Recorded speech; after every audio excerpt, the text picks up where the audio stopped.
হামের এরই মধ্যে যেভাবে শিশু মৃত্যুর সংখ্যা বাড়ছে, আমরা জানি 350 এরই মধ্যে আসলে পেরিয়ে গেছে এবং একই সাথে বিভিন্ন গণমাধ্যমগুলো বলছে যে টিকা সংকটের সম্ভাবনা সামনের দিনগুলোতে হতে পারে এবং একই সাথে হামের যেই পরীক্ষাটি করবার জন্য কিট সেটিও সংকট হতে পারে, সেরকম খবর আসলে বিভিন্ন গণমাধ্যম দিচ্ছে। সরকারের পক্ষ থেকে যদিও বলা হচ্ছে যে সংকট যাতে তৈরি না হয় তার জন্য ব্যবস্থা নেওয়া হবে। জহিরুল আলম আমাদের অতিথি যুক্ত হবেন আশা করি এর মধ্যে, তবে আপনার কাছ থেকে মন্তব্য নিতে চাই এই যে হামের টিকার সংকট এবং পরবর্তীতে সরকারের যে উদ্যোগ, এর মাঝে অনেকেই বলছেন যে হয়তো আরও আগে থেকে যদি টিকার ব্যবস্থাটি করা যেত, অর্থাৎ সরকার গঠন হওয়ার পর থেকে যদি এই বিষয়ে নজরদারিটা শুরু হয়ে যেত তাহলে হয়তো 1.5 মাসের যে একটি গ্যাপের কথা বারবার বলা হচ্ছে সেটি হয়তো হতো না এবং আরও অনেক শিশুকে রক্ষা করা যেত।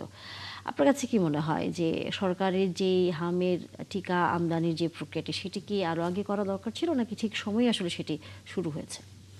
এটা তো আমার মনে হয় যে একটা মানে ধারাবাহিক ব্যর্থতা।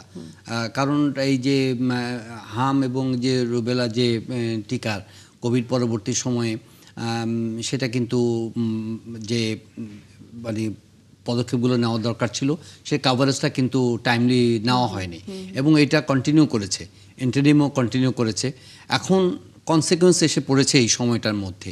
এর কিন্তু অনেকগুলো কারণ যুক্ত, তার মধ্যে একটা হচ্ছে যে এই যে কাভারেজের আওতায় নাই, আর দ্বিতীয় কথা হচ্ছে যে আমাদের এখনকার মানে কি বলবো যে রেজিস্ট্যান্স যেটা হামের যে প্রকোপ, সে পুষ্টির সংকট এবং এবং কি বলবো যে আমাদের অন্যান্য যে বাস্তবতা, দরিদ্র পীড়িত এলাকাগুলো, বস্তি এলাকাগুলো এবং অন্যান্য স্বাস্থ্যসেবার যে যে ফ্যাসিলিটিসগুলো আছে সেখানকার সীমাবদ্ধতাগুলো, এগুলোর একটা কালেকটিভ একটা কি বলবো ইম্প্যাক্ট পড়েছে এই হামের এই সংকটের মধ্যে।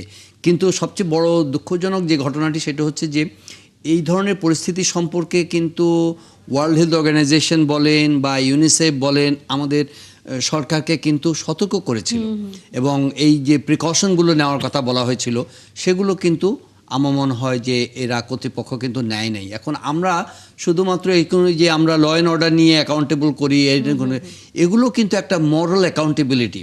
এই মরাল অ্যাকাউন্টেবিলিটির জন্য যারা এগুলো দায়িত্ব পালন করেন নাই তাদেরকে কিন্তু জবাবদিহির আওতায় কিন্তু আমরা আনতে পারি না। যাই হোক, জবাবদিহিটা একটা আলাদা ব্যাপার, কিন্তু এখন যে কনসিকুয়েন্স, এখন যে বাস্তবতা, এটা তো আমার মনে হয় যে মানে কোথায় গিয়ে যে শেষ হবে এটা বলা মুশকিল। এটা একটা মানে একটা কি বলবো কালেকটিভ ব্যর্থতা আমি মনে করি, একটা খুবই দুঃখজনক একটা সামগ্রিক ব্যর্থতা আমাদের। অবশ্যই। ডক্টর মুস্তাক হোসেন যুক্ত হয়েছেন আমাদের সাথে, সাবেক বৈজ্ঞানিক কর্মকর্তা আইইডিসিআর এর। অনেক ধন্যবাদ ডক্টর মুস্তাক হোসেন যুক্ত হয়েছেন। আমরা টিকা কার্যক্রম পরিচালনা করছি, তারপরেও তো আসলে আমরা কোনোভাবেই শিশু মারা যাবার সংখ্যাটি কমাতে পারছি না। প্রথমত কেনও পারছি না, দ্বিতীয়ত হচ্ছে সামনের দিনে কি আসলে আমরা দেখতে পাবো এই সংখ্যাটি কমে এসেছে? জি ধন্যবাদ। টিকা কার্যক্রম যেহেতু হচ্ছে, ভালোভাবেই হচ্ছে, আমরা আশা করি সংক্রমণ যখন কমতে শুরু করবে আমরা আশা করছি যে কিছুদিনের মধ্যে কমে যাওয়া উচিত, বা যখন থেকে কমবে মৃত্যুর সংখ্যা কিন্তু কমতে গেলে আমাদের হয়তো আর অপেক্ষা করতে হবে। কিন্তু আমাদের করার আছে। হাসপাতালে যে শিশুরা মারা যাচ্ছে বা হাসপাতালের বাইরে যারা মারা যাচ্ছে তাদেরকে তো আমরা শনাক্তই করতে পারছি না। এটা কিন্তু আমাদের দেশের চিকিৎসা ব্যবস্থার একটা কাঠামোগত ত্রুটি আছে। আমাদের চিকিৎসা ব্যবস্থা আমরা শুরুই করি হচ্ছে সর্বোচ্চ পর্যায়ের বিশেষায়িত হাসপাতাল দিয়ে, যেমন মেডিকেল বিশ্ববিদ্যালয়, মেডিকেল কলেজ, শিশু হাসপাতাল। আমাদের জোর দেওয়া উচিত প্রাথমিক স্বাস্থ্যসেবা থেকে শুরু করে।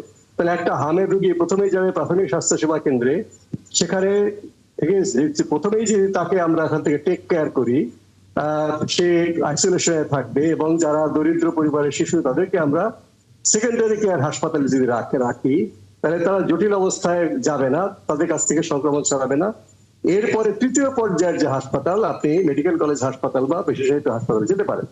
কিন্তু আমরা মানুষও মনে করে যে হাসপাতালে বড় বড় প্রফেসর আছেন, অপারেশন থিয়েটার আছে, সেটাই হাসপাতাল। এবং সেকেন্ডারি কেয়ার হাসপাতালকে মানুষ একটু গুরুত্ব দিয়ে রাখে না। আমাদের সরকারের যারা নীতি নির্ধারক যারাই আসুক না কেন তারাই মনে করে বড় বড় হাসপাতাল ঠিক রাখলে আমাদের সবকিছু চলবে। দেখুন, বড় বড় হাসপাতালে আপনি তো আইসিইউতে জায়গা দিতে পারছেন না, আপনি আইসিইউ কত বানাবেন? বরঞ্চ আইসিইউতে যেন রোগী না আসতে হয়, সেই সংখ্যাটা কমে যায়, সেই কাজটা কিন্তু আমাকে প্রাথমিক স্বাস্থ্য সেবা কেন্দ্র থেকে শুরু করা দরকার। এবং মাঝারি মানের যে হাসপাতাল সেখানে যেন আমরা যে কেয়ারটা দেবো, ফলে সে আর জটিল অবস্থায় যাবে না, সেখানে আমরা অক্সিজেন দিয়েই সারতে পারবো। এটা যতদিন পর্যন্ত আপনি না সারতে পারবেন, ডেঙ্গু বলেন বা এই হাড়ের চিকিৎসা বলেন, যেটা আমরা জানি, আমাদের চিকিৎসকরা জানে, আমাদের যন্ত্রপাতিও আছে, আমাদের চোখের সামনে নির্মম মৃত্যু দেখতে হবে যে আইসিইউর অভাবে শিশুগুলো ছটফট করতে করতে মারা যাচ্ছে। কাজেই এখন এখন যেটা সম্ভব, যারা আইসিইউর জন্য অপেক্ষায় আছে তাদের সবাইকে আইসিইউ দিতে হবে। এরকম একটা ক্র্যাশ প্রোগ্রাম সরকার নিতে পারে, দরকার হলে বেসরকারি হাসপাতালের আইসিইউ গুলো সাময়িক সময়ের জন্য সরকার অধিগ্রহণ করতে পারে ভাড়ার বিনিময়ে, যেন সব শিশুই যাদের আইসিইউ দরকার তারা জায়গা পায়, তাহলে কিন্তু মৃত্যুর সংখ্যা কমে আসবে। এর আগের যে অবস্থাটা, যারা আইসিইউতে এখনো যায়নি কিন্তু শ্বাসকষ্ট ডেভেলপ করছে, যাদেরকে অক্সিজেন দিলেই চলবে, তাদের জন্য সবার জন্য কিন্তু আমরা এই বাচ্চাদের যে উপযোগী অক্সিজেন যে ডেলিভারি, সেটা আমাদের দেশের বিজ্ঞানীরা বেরো করেছেন কিভাবে করা যায়, তাহলে কিন্তু আপনার আইসিইউ যাওয়ার সংখ্যা আরেক ধাপে আমরা কমাতে পারি। আর তার সবচেয়ে নিচের ধাপে যারা প্রান্তিক পরিবারের শিশু, তাদেরকে আপনি যদি হাসপাতালে গেলে বলেন যে তোমার এখনো জটিল অবস্থা হয়নি, তুমি বাসায় ফেরত যাও, এটা তার প্রতি একটা নির্মম রসিকতা। কারণ ওই প্রান্তিক পরিবারের শিশু তার বাড়িতে এক রুমে বহু লোক থাকে, একটা সংক্রমণ পরিবেশে সে থাকে, সে তো ওখানে গিয়ে আরো অসুস্থ হয়ে পড়বে। তাকে হাসপাতালে রাখা উচিত, তবে সেটা শিশু হাসপাতাল বা সংক্রমক ব্যাধি হাসপাতালে সম্ভব না।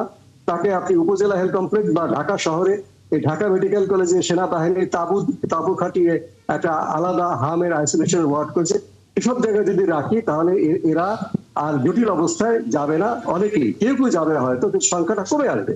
এইভাবে স্তর ভিত্তিক স্বাস্থ্যসেবা যদি আমরা চিন্তা, কথা এবং কাজে পর্যন্ত আমরা করতে না পারবো, তাহলে এরকম একটা প্রতিরোধযোগ্য রোগে আমরা মৃত্যুটা কিন্তু থামাতে পারবো না।